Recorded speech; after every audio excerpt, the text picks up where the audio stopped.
Olá, nós convidamos você a conversar conosco e compartilhar informações no Papo Digital 2. Hoje o nosso tema é as eleições nas redes sociais. Para isso estão conosco o Gustavo Cândido e o Paulo Milreu, consultores em marketing digital, especialistas em suas áreas, para compartilharem conosco informações a respeito da eleição que já está na rua e, lógico, nas redes sociais.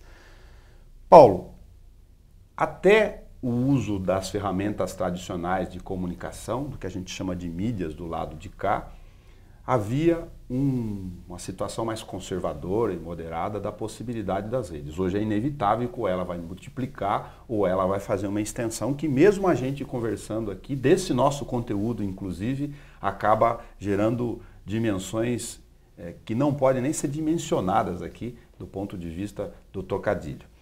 O que você pensa do uso das redes sociais nas eleições para a gente iniciar esse nosso bate-papo? Então, primeiro que é inevitável porque as pessoas estão presentes exatamente nessas redes. É quando essas redes se tornam uma ferramenta muito poderosa para distribuir, para fofocar, para amplificar, porque essas redes sociais elas não estão só no meu computador, que o acesso pode ser um pouco mais difícil, mas elas estão no meu celular. E estando no meu celular, e nós estamos falando aí de todas as pessoas que têm um celular hoje têm uma capacidade, esse celular, de ter esses aplicativos. Então vamos lá, WhatsApp, Facebook, Instagram, que são os principais. As pessoas serão de alguma forma impactadas pelas mensagens, qualquer tipo de mensagem, nesse caso as eleitorais. Vou fazer um recorte aqui, sempre pensando no leigo, Gustavo, em duas situações. Nós estamos aqui na TV, se eu quiser fazer uma estratégia de propaganda positiva para que compartilhem as nossas informações, o cara vai buscar o horário da grade, ou hoje do site, ou no YouTube, quer dizer, ele tem uma série de frentes que não tinha disponível na última eleição, que nós mesmos fizemos aqui. Ok, mas tem a diferença entre o ao vivo, inclusive na rede, e depois a multiplicação. Na verdade, a minha observação é para a seguinte pergunta: o depois talvez seja muito mais forte do que o ao vivo? É possível que sim. Eu acredito que nessas eleições a gente vai perceber o quanto esse depois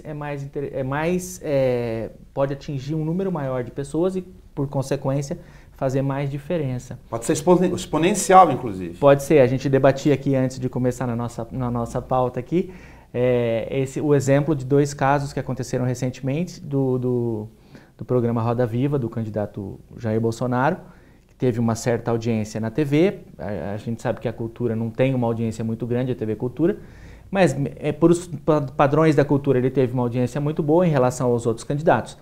A repercussão do programa no YouTube, inclusive a transmissão do YouTube ao vivo foi maior, teve mais audiência do que a própria TV. E a repercussão do programa posteriormente deu a ele uma visibilidade muito maior que ele não teria. Ou seja, mais pessoas viram o que o candidato falou, mais pessoas viram a entrevista pelo YouTube, por conta do compartilhamento, do que na televisão ao vivo. Para aferir, desculpa, essa capacidade de multiplicação exponencial, a gente citou também o exemplo do Cabo Daciolo no debate da TV Bandeirantes, que até então era pouquíssimo conhecido.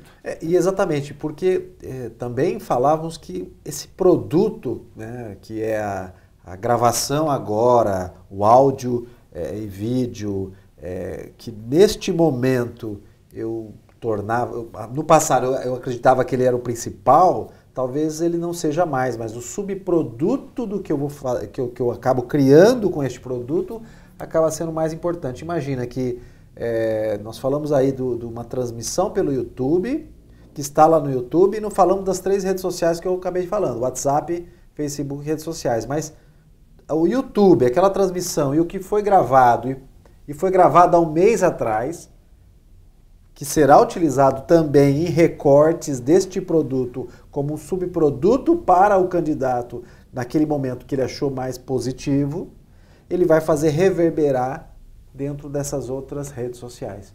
Então eu posso pegar um trecho daquele produto da entrevista da TV Cultura do mês passado, retrasado, que foi positivo para mim, que eu posso tirar do contexto e usar ele agora na campanha favoravelmente nas redes sociais. Antes do comentário do Gustavo, só um dado disso do ponto de vista técnico de jornalismo aqui. A lei eleitoral, ela sempre travou muito do ponto de vista das candidaturas a ideia de recorte e edição para ficar fora do contexto, inclusive, para evitar a manipulação de conteúdo de informação final na televisão, na propaganda eleitoral. Na internet, isso é completamente solto.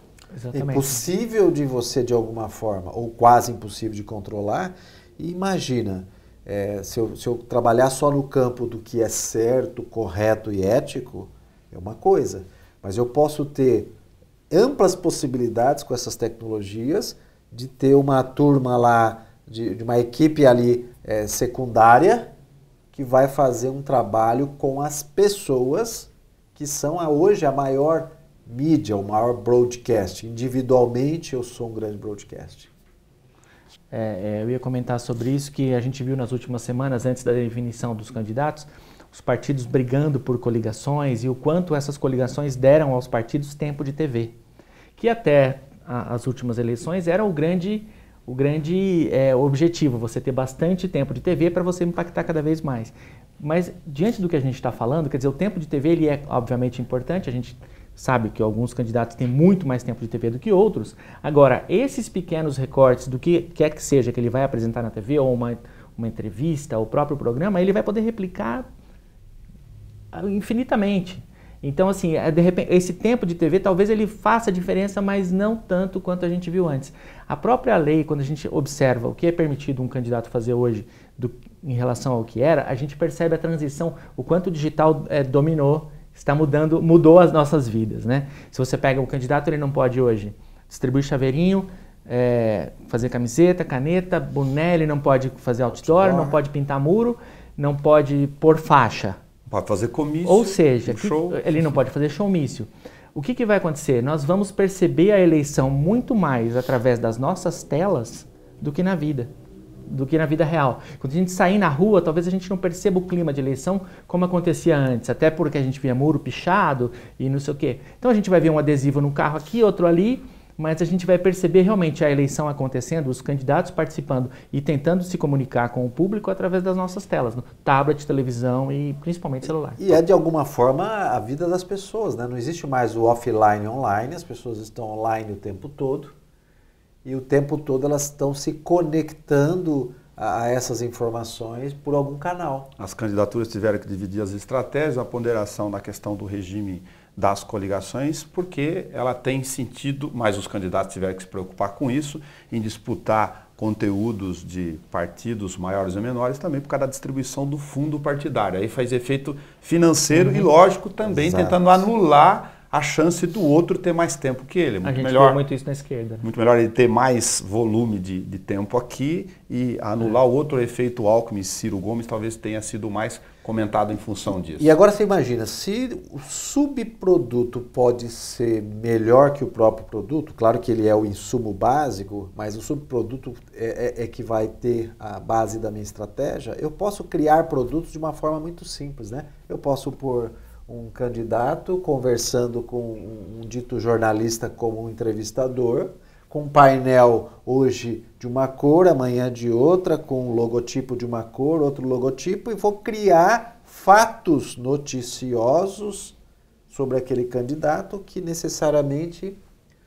A minha pergunta, que talvez seja igual à do leigo lá, é de qual é a capacidade efetiva, se é esse dimensionamento, se ele fica restrito, por exemplo, no Facebook, é a minha aldeia, ou em função de todas essas ferramentas que a maioria desconhece, isso acaba tendo uma dimensão fora, exemplo, do controle. É possível substituir, pensar esses candidatos que a gente está chamando hoje, que para efeito de horário eleitoral de televisão tradicional, ele está isolado, aqueles já citados, de que ele pode sim fazer uma estratégia de compensação de redes sociais e, de certa forma, minimizar muito isso? Olha, o ponto-chave... Sem dúvida nenhuma. Porque o ponto-chave, tanto para esse candidato como para qualquer empresa, para qualquer pessoa que quer utilizar um bom canal para se relacionar com eleitor, consumidor, é muito barato. O investimento é muito baixo versus o que existia antes. Não significa que é nada. Significa que é bem menor. O custo é muito menor. do que existia antes. Então, tanto o candidato dito nanícola versus o que está liderando as pesquisas pode ter uma capacidade de produzir e disseminar esse conteúdo de uma forma quase igualitária. A rede social, então, será multiplicadora, mas também produtora de conteúdo? Com certeza vai ser. Eu acho que vai ser a principal multiplicadora. Né? Ela já é hoje. E acho que vai ser, é o que o Paulo está comentando, quer dizer, você pode produzir, mas também pode pegar aquilo que já foi, utilizar o subproduto, né, daquilo que foi produzido em outros canais. Então, se você pensa em números, 130, 135 milhões de usuários de Facebook no Brasil. Um número muito similar, não existe um atualizado, mas entre 120 e 130 usuários de WhatsApp. O número de eleitores da eleição, o TSE divulgou na última semana, é de 147 milhões. 147 milhões de brasileiros vão votar nessas eleições. Ou seja, é muito provável que esses 147 estejam entre esses 130 milhões, 120 milhões que também usam essas ferramentas. Eles vão ser impactados diretamente por isso. Agora, falando de algumas das estratégias do uso pelo bem ou pelo mal, o Paulo citou uma aqui. Por exemplo, tem alguns candidatos que eles usam um tradicional formato de news, de noticiário de televisão, sentam numa bancada, coloca 2 camerazinhas com bom software lá, contrata uma boa rede de internet na casa dele, com potência, e ele está fazendo um programa como se fosse um noticiário de televisão. Boa parte comprando como se fosse. Exatamente. Aí a gente entra no campo das famosas fake news, né? É que nesse caso ele fala de coisa teoricamente ele pode criar, correta, eu estou querendo dizer no sentido ou que não falsa, de que ele pode criar o conteúdo que ele quiser. Com cara de outra coisa. Com cara de coisa verdadeira, né? Ele cria também essa questão. Faz o cenário, chama alguém, vem aqui, me entrevista, e eu vou falar sobre isso, aquilo e outro. A hora que ele divulga, se a pessoa não tiver o discernimento, vai ser difícil. Esse formato nosso aqui é simples é fácil de fazer. Pegar uma boa sala imagina, e produzir. Ele pode estar falando o que é certo, o correto, não está falando nada errado. Mas a partir do momento que ele produz muito conteúdo, a partir do momento que ele produz conteúdo com cenários diferentes, o eleitor pode ter a visão de que ele está muito mais repercutindo muito melhor, ele pode estar tendo um espaço muito maior em todo o contexto da campanha em si dos outros candidatos e pode então se destacar de alguma forma. Então esse parece melhor que os outros, esse fala mais, esse se conecta mais comigo, esse de alguma forma está mais presente no meu WhatsApp.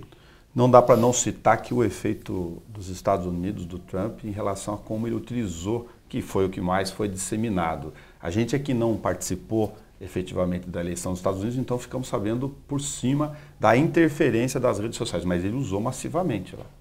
Ele usou, na verdade... Não só ele, os adversários. O primeiro grande uso, o momento em que se começa a enxergar redes sociais como uma potência nesse sentido, para você poder eleger um candidato, é em 2008, com a eleição do Obama. Naquele momento, eles perceberam que a equipe dele, o pessoal, percebeu que havia, inclusive antes ainda da eleição, mas nas prévias contra a Hillary, quando ele ainda disputava a vaga de candidato dentro do Partido Democrata, que ela havia tomado um posicionamento, ele tomado outro, e que existiam blogueiros, existia um público mais jovem democrata que apoiava mais o lado dele. E eles resolveram investir nisso também.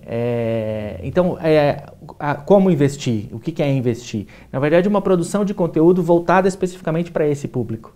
E acabou que ele teve um número de eleitores mais jovens, entre os jovens ele teve 70% dos votos. Depois ele replicou essa mesma técnica na eleição nacional. Quer dizer, foi a primeira vez que um candidato grande, numa potência, olhou para a internet e falou assim, opa, aqui tem um público também, que tem uma opinião e com o qual eu preciso dialogar. E captou recursos financeiros. E esse foi o grande lance na campanha eleitoral depois. Ele conseguiu, através da internet, receber muita verba que ajudou na campanha. Então, assim, a partir daí, começou-se a olhar e falar, opa, existe alguma coisa aqui.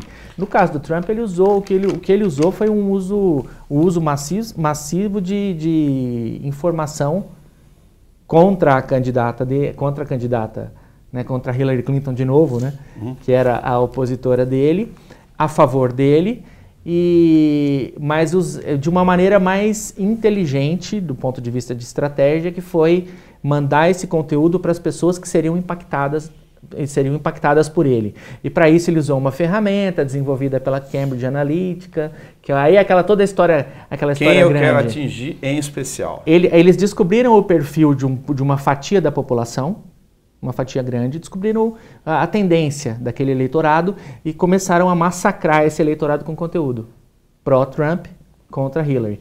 Ela também usou isso, os dois candidatos, e depois, isso virou uma prática, né? Todos os dois lados usam, mas o volume, existem pesquisas acadêmicas sobre isso, o volume de informação falsa foi mais utilizado por ele do que por ela. Isso é uma grande estratégia, acho que vale a pena comentar aqui. Vou sempre repetir a questão da visão do leigo. Uma coisa é eu ter uma turma que compartilha e conversa comigo na minha página do Facebook. A outra coisa é eu ter do lado de lá uma estrutura partidária que tem uma estratégia com todas as ferramentas disponíveis na rede que vai massacrar o ponto fraco ou ponto forte que me interessa do meu adversário, do candidato, pensando nas candidaturas, em relação a um público específico. Isso é possível de mencionar. É possível, com ferramentas que já existem, é possível desenvolver ferramentas especificamente para isso. Então há como burlar até as regras técnicas de cada uma dessas redes sociais para fazer isso.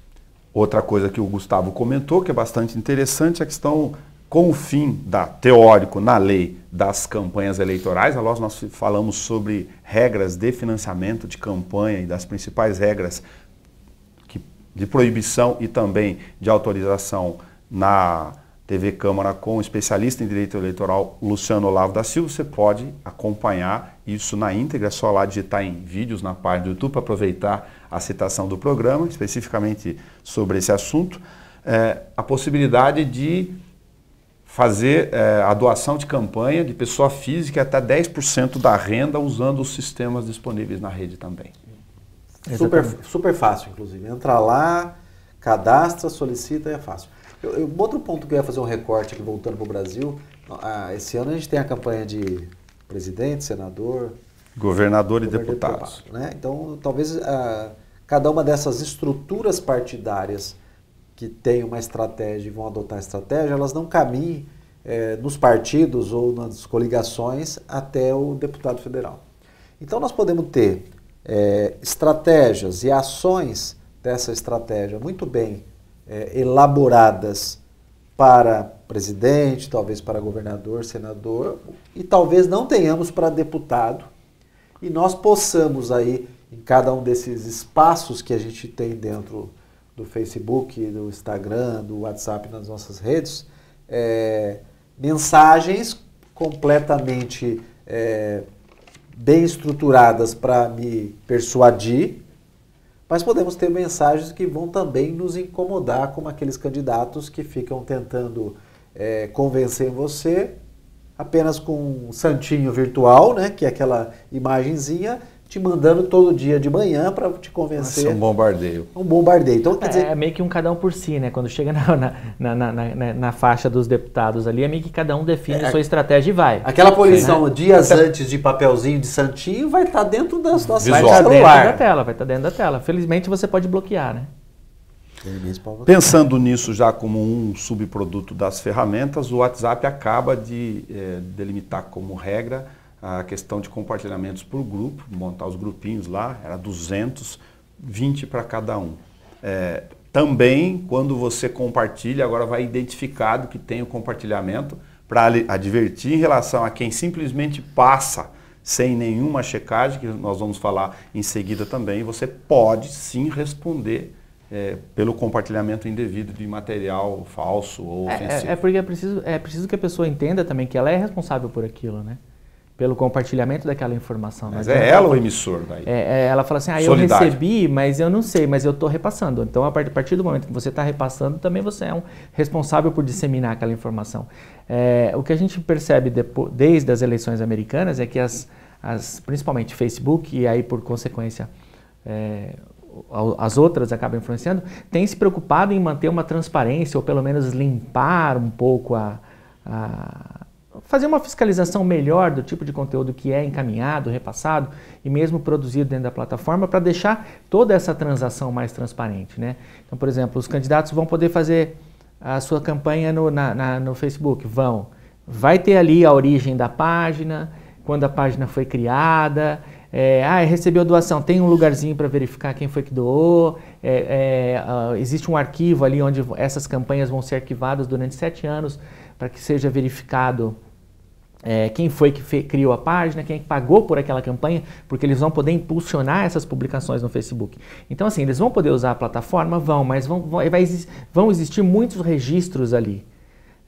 E para quem está recebendo essa informação, você vai saber que aquele post foi patrocinado pela página tal e que essa página tal foi criada no dia tal. Então, por exemplo, a gente já está antecipando um pouquinho, a gente pode voltar, vai falar mais sobre isso depois, mas a pessoa ela vai poder saber se essa página foi criada ontem, né? Foi criada ontem para divulgar a informação desse candidato, ou não. Não, é uma página desse candidato que já existe desde 2000 e não sei quanto, que o cara constantemente posta. Então, assim, a gente vai ter de alguma forma a possibilidade de verificar algumas informações ali que a gente está recebendo. Tem muita desconfiança natural, até pela maneira da postura e cultura de consumo do brasileiro, de compras pela internet, ainda um movimento em andamento, apesar do grande volume de número de aparelhos e de uso. Pode ter golpe nesse meio ou não? Estou fazendo um alarde desnecessário aqui do ponto de vista das arrecadações? Ou é muito mais difícil tentar alguém pendurar nessa história? Talvez seja muito mais difícil. Vamos entender que é possível você ter um controle e uma gestão melhor quando você usa a tecnologia. Mas por trás sempre existem pessoas. Então, muitas dos fatos que ocorrem quando há falam-se muito em hackear, foi invadido, roubaram senha, muito do que existe nesse processo é chamado de engenharia social. Eu conheço quem falo com tal pessoa, me relaciono. Então, burlar ou criar um golpe ou resolver isso de alguma outra forma sempre é possível porque se trata de ser humano. O que é possível dizer é que a tecnologia permite você ter uma estrutura mais de gestão melhor. Fora isso, não... O WhatsApp do limite de 20 compartilhamentos em grupo que eu citei, na sua visão, ela é mais uma questão de estratégia de preservar, ou de impedir compartilhamento em massa, dar uma segurada na onda? Com certeza ele impede o compartilhamento em massa, mas também é um posicionamento da ferramenta, né? Eu acho que eu não sei se vai... A gente discutia também antes a existência, a possibilidade de existirem softwares que façam esse trabalho, robozinhos, né? Que façam esse trabalho de compartilhamento e não sejam detectados. Um a um e não sejam detectados, ou seja, acabem inviabilizando essa tentativa de medida de segurança. Por outro lado, a ferramenta também se posiciona, né? E diz, olha, eu estou aqui tentando evitar que sejam compartilhadas informações falsas. Mas é importante essa citação do ser humano por trás da máquina, porque eu acho que quando a gente debate muito isso, quando a gente está falando de eleições principalmente, e a gente debate o digital, a rede social, de um certo modo existe um desejo de responsabilização aí da tecnologia pela decisão. Sim. Né? Então, quando você fala assim, o Trump foi eleito, mas ele usou as redes sociais, dá a impressão que não existiram americanos que foram lá e escolheram ele. Na verdade, quem vota e quem aperta o botãozinho da urna e quem vai fazer a coisa acontecer é um ser humano. O que a gente está falando é de informação, bombardeio de informação e talvez... As possibilidades... Então, assim, a tecnologia ela vai, com certeza, nos impactar com muita informação. Mas a decisão está sempre um ser humano por trás ali, né? Eu gosto de pegar um ponto aí, porque ele falou de duas coisas importantes, né? Tecnologia, ser humano, tecnologia e o que está acontecendo e o futuro, né? E o ser humano sempre aqui como chave disso. E o ser humano, na sua evolução natural, adotando essas tecnologias, o jovem cada vez mais adepto a isso ou mais presente, tomando decisões diferentes, do que a geração mais velha toma. Quer dizer, talvez meu filho ele tenha já uma visão da política diferente da minha devido ao comportamento que ele tem nas redes sociais. E quando a gente olha para isso, voltando àquela discussão da TV e a importância que ainda se dá à TV, estou tirando a questão do fundo partidário, é que talvez os próprios candidatos e as próprias equipes não percebam que o impacto será muito menor devido a esse público. E não enxergaram esse futuro que é presente já. Então, desde lá de 2008 com Obama, Trump agora, mas aí tanto os últimos candidaturas a presidente Lula e Dilma, o impacto das redes sociais já foi importantíssimo frente às demais produtos das demais mídias. Agora, temos uma série de ferramentas em escala, em mais de uma plataforma para ser utilizada em milhões, dado o número de usuários e dessa intersecção, inclusive, dessas ferramentas. A pergunta que me fica natural é a capacidade, em função do calendário eleitoral, da justiça eleitoral e dos partidos de fazer detecção e, eventualmente, lógico, eles devem estar muito preocupados agora em não serem prejudicados. Mas tem um problema muito chave. Como se defender desse Eu posso detectar, Nelson, mas e daí? Nelson. Quem compartilhou foram milhares de pessoas e não tem mais como você controlar. Eu acho que o tempo é tão curto que a melhor defesa vai ser o ataque. O que eu estou querendo dizer? Eu acho que eles vão se preocupar menos em detectar e mais em bombardear mais do que o meu adversário. Se ele está fazendo, eu também vou fazer. Então eu temo que essa vai ser uma eleição com um volume muito grande de informação, nem sempre verdadeira ou tendenciosa. Também para fazer uma pequena lados. propaganda aqui, nós vamos chamar especialistas em ciência política para pegar esse dado do nosso conteúdo e submetê-los para avaliar. Afinal, então, a contra-informação, a informação falsa vai fazer que efeitos sobre a questão da conduta do eleitor no dia a dia. A Justiça Eleitoral certamente não terá condições nem técnicas e nem de tempo de prazo para poder dar resposta para isso. Não tem. É uma questão... Depois que eu disparei para meus 20 amigos, esses 20 amigos dispararam para mais 20 amigos, e esses 20 dispararam para mais 20, você perdeu o controle. Não tem como eu falar assim, deixa eu descobrir a fonte dessa informação. Ok, parei a fonte. Mas e daí? Já foi distribuído para milhares de pessoas. Você notou como antes a gente tinha um debate na TV, você assistiu o debate, no dia seguinte você tinha os veículos impressos fazendo um comentário, uma análise, e os próprios programas de televisão fazendo uma análise. Hoje você assiste um debate na TV e você fica com o Twitter aberto, a análise está sendo feita ao vivo ali. Por pessoas que... Eu fiz uma experiência no debate da TV Bandeirantes. Por pessoas gabaritadas e pela população em geral, por qualquer um. Eu fiquei online no Facebook para compartilhar aqui. Eu fiz essa experiência pensando, aliás, no nosso encontro. E fui colocando posts, eu chamo de outdoor eletrônico, as pequenas frases, a capacidade de fazer títulos, comentários. Bolsonaro acaba de fazer isso, Ciro Gomes acaba de falar do PIS, o Daciolo acaba de falar da Ursal. Fui fazendo replicagens instantâneas para medir quantos estavam nas duas plataformas. Muita gente. E aí o curioso é que, então você não tem o controle sobre isso. Então, se alguém tivesse aqui acompanhando o nosso programa agora, ao vivo, ia pegar o Twitter, ia falar o que quiser, pum, acabou. Espalhou. Nós não temos o controle sobre isso. E depois vem um segundo momento que é a interpretação dos fatos, né? Logo em seguida. Você viu, se a gente pega os debates, a gente vê o pessoal que apoia um candidato, ele pega a mesma... tudo é da interpretação. Ele pega a mesma pergunta feita pelo jornalista, a mesma resposta pelo candidato.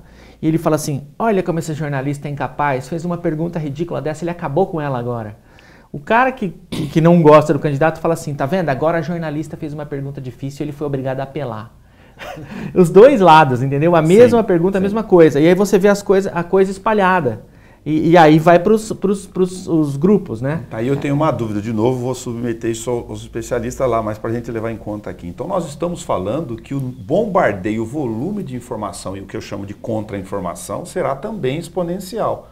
A questão é saber se o leitor não vai ficar também com fadiga disso. Com certeza. É possível de acordo com os filtros das próprias redes sociais e das pessoas com quem você se relaciona. Então, o perfil das pessoas que eu tenho nessas redes sociais e que vão Então não estou falando de publicidade, ainda não falo de publicidade, mas o perfil das pessoas que vão acabar de alguma forma distribuindo, impactando, e a próprios fakes que vão rodar muito hoje pelas redes sociais, vão definir um pouco desse volume que eu vou ter mais ou menos. Que vai ser bastante, vai. Deve alguém estar se perguntando lá de lá, opa, quem tem empresa e produto, então eu quero conversar com esse pessoal porque eu quero fazer isso com o meu produto aqui, que não estou conseguindo impulsionar, se os candidatos estão conseguindo fazer isso. Estratégias de impulsionamento na rede, tem jeito certo de fazer isso. Com certeza tem o jeito certo de fazer isso. Na verdade, senão não funciona. Senão não funciona. Você pode até, existe até ali aquele botãozinho ali, impulsione essa publicação e tal. Mas você pode até impulsionar e ter algum mas não resultado. É aquela boa ferramenta. Mas a questão é, se não existe a estratégia por trás, se não existe a inteligência, o pensar, por que eu vou impulsionar e principalmente quem eu vou impactar com aquele conteúdo, você não vai ter resultado. Não vai ter resultado. Até porque assim, existem detalhes, né? Você pode escolher o seu público, você pode escolher a faixa etária, pode escolher a região geográfica, horário, você pode escolher um monte de coisa. Mas para isso você precisa analisar, fazer uma estratégia para entender por que você vai fazer aquele anúncio, né? Como você vai impactar, como você vai impulsionar. Então, impulsionar não é simplesmente apertar o botãozinho. E como nós falamos dos produtos e os subprodutos, né? Primeiro, eu não tenho que achar que uma ação isolada vai fazer com que eu tenha resultado do meu negócio. Um produto de informação do meu produto ou de qualquer coisa isolado, sem criar esses subprodutos e sem encadear isso no tempo, sem criar uma lógica, que é essa estratégia para atingir o objetivo, não funciona tanto para uma empresa como não vai funcionar na campanha eleitoral.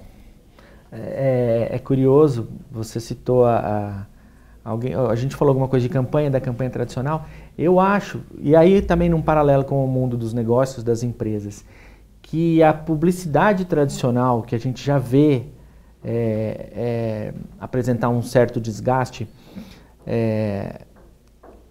isso a gente vai talvez vai perceber isso também na eleição. Estou querendo dizer, aquele cartaz com o santinho, com o candidato sorrindo, aquele candidato que vai na periferia beijar a criancinha, isso aí já virou um mico, não é nem já virou as pessoas sabem, as pessoas olham, e por mais que isso ainda tenha impacto em alguma faixa da população que vai olhar e vai falar assim, olha, ele foi lá, conversou com a pessoa lá no bairro, claro, ele tem. Eu acho que isso vai fazer menos diferença hoje na eleição do que a informação do que o candidato ao vivo no programa, do que o candidato fala num debate, do que o candidato fala quando alguém perguntou alguma coisa para ele na rua, porque esse conteúdo, que vamos chamar de conteúdo espontâneo, o conteúdo gerado ao vivo ali, em algum momento ao vivo, ele vai fazer mais diferença do que aquele conteúdo ensaiado, do que o texto que ele vai falar na TV, do que o cartaz que ele fez com a luz perfeita e com o terno, com a cor, com a gravata combinando. Esse pacote publicitário tradicional, eu acho que vai funcionar menos do que o espontâneo, do que o natural, do que ele se manifestando naturalmente. Que é o que a gente vê também no mercado, de certo modo, né? As marcas, elas já entenderam, as grandes marcas, aquelas que já estão trabalhando o digital de uma maneira mais eficiente, elas já entenderam que elas não podem ficar falando, compre meu produto, compre meu produto, compre meu produto. Mas ela precisa falar como esse produto impacta na sua vida, como ele melhora a sua vida, por que ele precisa falar conversar, dialogar com, ao invés de ficar empurrando, né? Aproveitando essa citação, vou ajudar um pouco a questão daquele que esteja preocupado ou aquele que, se não estiver, queira ter o mínimo de informação sobre isso. Bom, se tem um bombardeio também pelas próprias estatísticas de muita notícia falsa e de conteúdo que eu quero identificar, às vezes não é falso, é um posicionamento daquela tendência, mas eu quero identificar qual é aquela tendência, qual é aquela origem, eu tenho algumas ferramentinhas aqui para poder fazer o mínimo de checagem mesmo no sistema das redes, né? Várias agora nascendo aí. Vou falar de duas aqui que eu acompanho. Você vai ver no nosso rodapé algumas dessas informações para você poder anotar enquanto a gente comenta aqui. Uma foi um grupo de desenvolvedores de software que, acho que há uns 2 anos atrás ou 3, fez uma vaquinha virtual, que é o chamado crowdfunding, para obter recursos financeiros e desenvolver um software baseado em inteligência artificial que monitora todas as despesas dos deputados, senadores, lá no Congresso Nacional. Serenata.ai. Serenata.ai é o site, Serenata de Amor, e ela começa a checar e verificar se aquele deputado, por exemplo, teve uma despesa naquele momento em Brasília e ao mesmo tempo em São Paulo. Como se ele pudesse estar ao mesmo tempo em dois lugares. E também as distorções de valores, né? Monitorando e acompanhando quanto ele gasta de alimentação, por exemplo, e entregando isso publicamente para todo eleitor que quiser acompanhar. Um trocadilho com a vigilância aí para o nome da outra citação, do Vigia Aqui. Exatamente. Porque esse da Serenata de Amor, ele acaba acompanhando aquele deputado, senador que já está lá no cargo dele, você acompanha como é que ele foi para saber se realmente qual foi o trabalho que ele desenvolveu e qual foi a prestação de contas que ele fez. E por outro lado, o Vigia Aqui, que é do grupo Reclame Aqui, que é o maior portal de reclamações da América Latina, e criou um aplicativo que ele se conecta ao seu navegador, né, Chrome ou Firefox, e a qualquer site que você navegar, qualquer site de notícia ou qualquer lugar que estiver navegando, se tiver o nome de um político monitorado, esse nome do político aparece em roxo, você passa o mouse e diz se esse cara já foi processado, se existe um processo na justiça contra ele, e você tem uma radiografia daquele político ou candidato. O parêntese natural dessa informação do Paulo é que se você tem alguma preocupação, e tomara que tenha, de checar o universo do seu candidato, lógico, vai pesquisar, você vai ter a lei da ficha limpa a seu favor na tela ali, por exemplo. Gratuito, fácil, qualquer um pode instalar. E quando a gente fala, e aí uma ferramenta para checar fake news de um modo geral é o Fato ou Fake, que também o nome vai estar aparecendo na tela do G1. Na tela. Uhum. Ali você pode verificar se qualquer informação divulgada que você viu na internet, se ela é verdadeira ou não, né? Existem outras ferramentas também que podem fazer esse serviço, essa é muito boa. E na verdade, porque assim, é preciso desconfiar da informação, né? O Facebook criou em alguns países, e aqui no Brasil ele patrocinou a criação, alguns projetos para combater fake news, né? Um que tem um nome divertido chama Vaza Falciani, que é uma expressão que a pessoa mais jovem utiliza, né? Ele oferece um curso, aplicativo dentro do Facebook, criado por sociólogos, antropólogos, um pessoal que o Facebook encontrou ali, e famosos já, um deles é o Iberê, que tem o canal Manual do Mundo, e eles criaram um curso de 8 módulos com conteúdo muito bom para você identificar fake news. São 8 aulinhas, você clica lá, tem material em texto, tem um videozinho explicando, e ele vai falando como você pode identificar ao ler uma notícia, o que é uma notícia falsa ou não.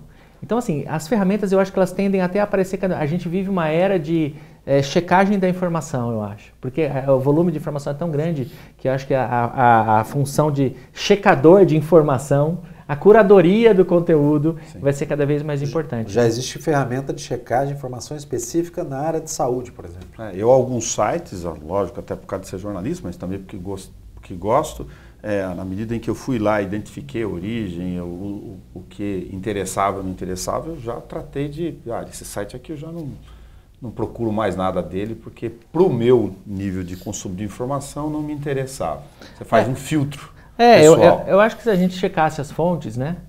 Porque eu acho que existe uma certa preguiça aí de checar a fonte, né? Mas se você checasse a fonte, você já conseguiria eliminar bastante do que é a notícia falsa, né? E aí volta de novo a questão do volume, bombardeio, que a gente está falando aqui de informação, um volume gigantesco, informação contra informação, um volume muito falso, e o cara não tem tempo ou não quer ter tempo, não faz parte da cultura dele. Em março agora desse ano, o Instituto de Tecnologia de Massachusetts fez o MIT, né? Fez uma pesquisa, divulgou uma pesquisa sobre fake news, na qual eles analisaram tweets de 2006 a 2017.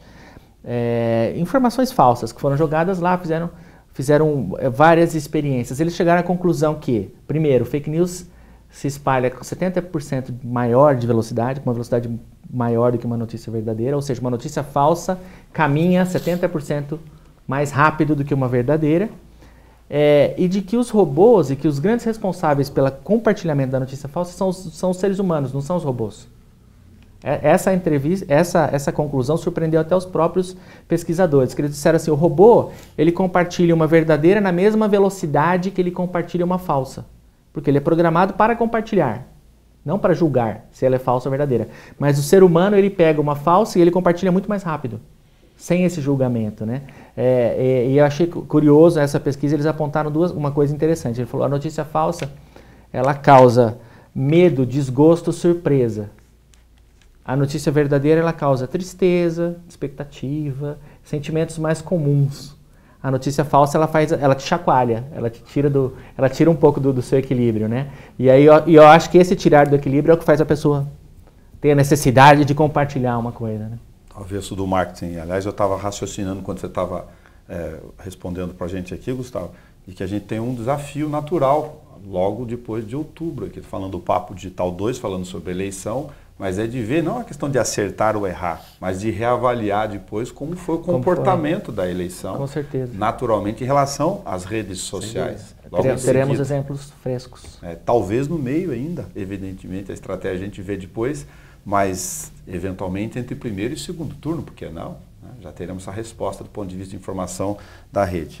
Ou analisar como os candidatos se comportaram, isso é interessante. Claro, depois ficam só dois, fica mais fácil ainda de projetar isso para... E ainda no cenário nacional, estadual e regional, né?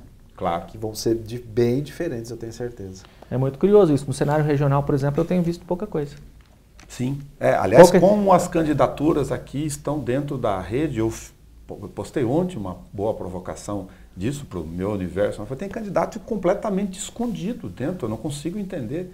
Tem candidato escondido, tem candidato que acha que ele só precisa criar um perfil e que está tudo bem.